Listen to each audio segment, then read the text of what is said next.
What's going on, Nyan Nation? Welcome back to the Nyan Arcade for some more Cyberpunk 2077 and Cyberpunk 2077 news. Today we have a super packed news episode for you guys, including expansion plans, leveling up your weapons and weapon proficiency, an entire recap and breakdown of the 2-hour podcast featuring CD PROJEKT Red's Cyberpunk 2077 community manager Lilayah, where we learn a ton of amazing details, a tweet of things to come, the Tygers Claw Gang, Cyberpunk Red's new box art reveal, a huge info dump from Pawel Sasko, the lead quest designer for Cyberpunk 2077, and much more. Usually we start off news episodes with fan art in the beginning, but because we have such a packed episode today, it will be at the end. Let me know if you guys prefer this kind of format. Getting right into the news, we're going to first go over some of the pivotal questions and answers from our Q&A session with Lilayah from CD PROJEKT Red. If you'd like to see the podcast in its entirety, I will leave a link in the pinned comment. By the way, shout out to her for doing this and being so patient with all of our questions. She's super down to earth and represents the community manager position well with her well thought out answers. The first question we got answered was in relation to the music direction. The direction has changed drastically, and their vision for the music is that they want to make you feel like you want to smash something.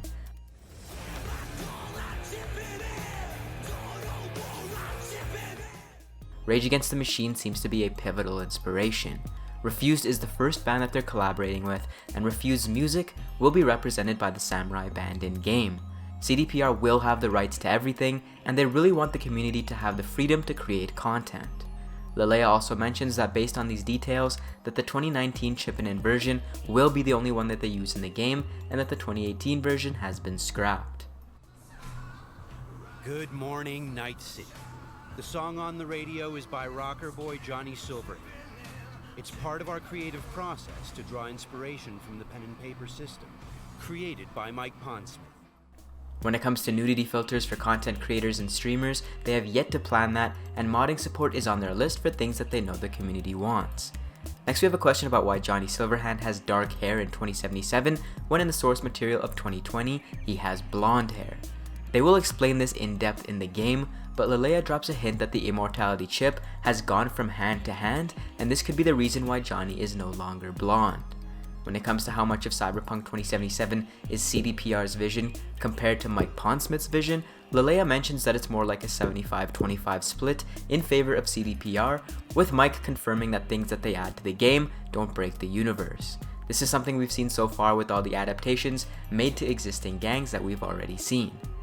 This is actually an incredibly exciting element for me personally, as readaptations of things always make the universe feel more diverse and will fit in with the 50+ years since 2020. When it comes to important lore characters, Lilayah doesn't want to spoil anything, but there will be several huge surprises. She makes hints at celebrities and game. When it comes to explaining the lore, they will have lore explanations as part of their content drops. This includes information for the broader community, as well as something for hardcore fans during the wait. Obviously, there will also be lore explanations in the game itself. Apartments unfortunately won't be customizable, and we can only have one apartment overall, but they have an internal decision to make regarding vehicle customization and to what degree we can customize our vehicles. Sometimes they look to the community for what they want, but on this aspect in particular, they're very much looking for these answers internally. Our next new detail we learned from Lilayah is that cyberware can also be removed and replaced. It is too early to tell if each animation will be truly unique for each type of cyberware, but the fact that this is available allows you to be more adaptable. Map size is a question CD PROJEKT Red has gotten frequently, and again they couldn't really speak to how big it is other than the fact that it feels big. When asked about the Badlands, Lilayah mentions that the Nomads will play a larger part in the story, and that the Badlands are in effect the fringes of the city, although she hasn't seen it in its entirety and can't fully comment on this. I know many of you guys would like to know what's coming next, and when it comes to marketing, it has already been planned out, and that ahead of the release it will really pick up, and it won't be quite the dead zone it was last year post E3.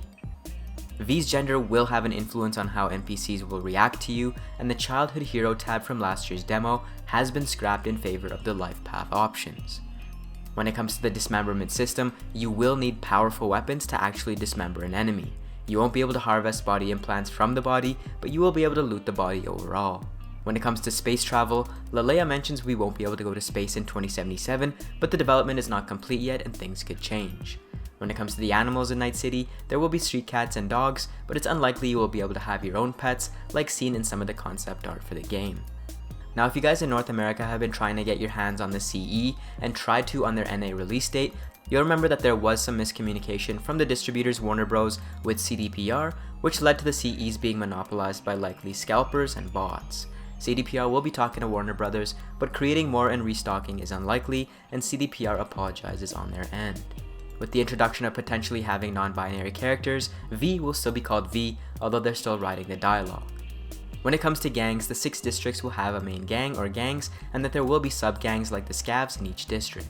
The Tygers Claws and Valentinos are the new ones, and they seem to be just as big as the Voodoo Boys and the Maelstrom.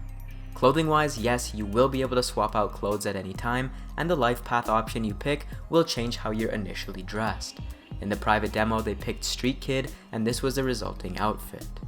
Surrendering to the police and wanted levels won't work like they do in GTA, but you will have to hide and lay low if you create too much destruction in Night City, and we've known for a while now enforcing powers within each district will not be pushovers.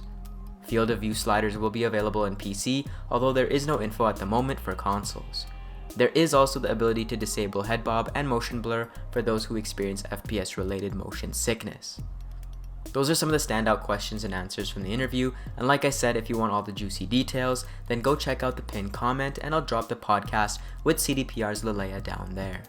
Next we have an interview with Miles Toast where he explains a very interesting gameplay mechanic. In this interview, Miles mentions that weapon skills increase from usage, and the more you fire or use your weapons, the more proficient you will become at them, just like in real life.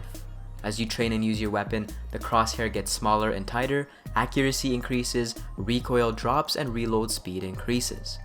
Even the animations behind each action is smoother as you become better. If you do want to swap to different playstyles, there will be catch-up mechanics, and this includes melee weapons. The shooting range and boxing arena will be a way to train these mechanics and feature an increased learning speed buff. I have to say I really love these ideas, and it just makes me even more hyped to get my hands on it.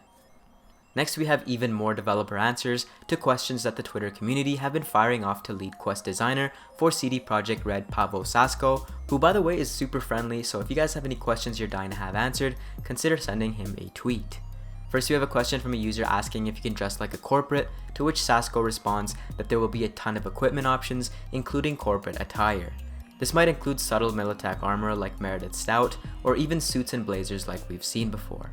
In the same vein, there was a question regarding the concept art of style and substance, and if those clothing options will also be reflected in the game, to which Sasko responds that you will find them in-game, but likely not those exact clothing options and combinations. Next we have a question regarding quick saving anytime you want, and pausing the game during dialogue, to which Pawel Sasko mentions that you mostly can, although there will be times where it's temporarily blocked. When it comes to vehicles, Pawel mentions that you're able to buy vehicles in-game, although some unique ones can only be obtained in certain quests. We have found out previously from Miles Toast that you will be able to steal cars. Cars will also have self-driving abilities, and you will be able to call them from your garages. Next we have 3 super quick details. If you guys are in the EU, the CD PROJEKT RED store has released 2 more Cyberpunk 2077 items.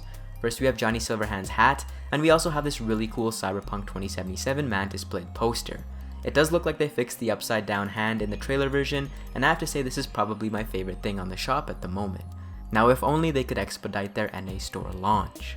We also have some of the audio designers from CD PROJEKT RED taking in some of the sights and specifically sounds of Tokyo, likely recording the background bustle noises of areas like Japantown or Haywood for Cyberpunk 2077.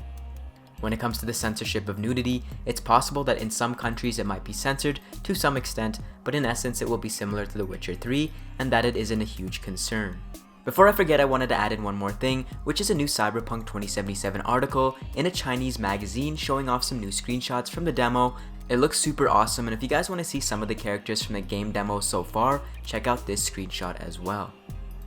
Next we have a tweet from again Cyberpunk 2077's community manager, cryptically hinting at something we will see very soon, with an image of the girl from the E3 trailer modifying herself with her missing jaw. There's been some speculation it's a character creator, which Lilayah has debunked. To me, it's likely that it's something to do with cosplay guides or a contest, since it's been hinted at in the past, and they've had guides for players when it comes to the Witcher series.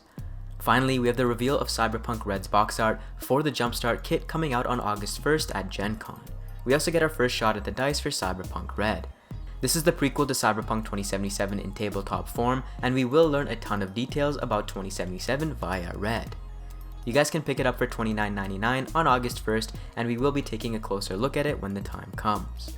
Before we end, remember that there's around a week left in the Cyberpunk 2077 game giveaway, so if you guys would like to enter, again, check the tweet in the pinned comment for the rules on how to win a copy of Cyberpunk 2077 on GOG.com. I'll leave you guys with fan art to end off this episode, and for everything and anything Cyberpunk 2077, join Neon Nation by subscribing to the Neon Arcade.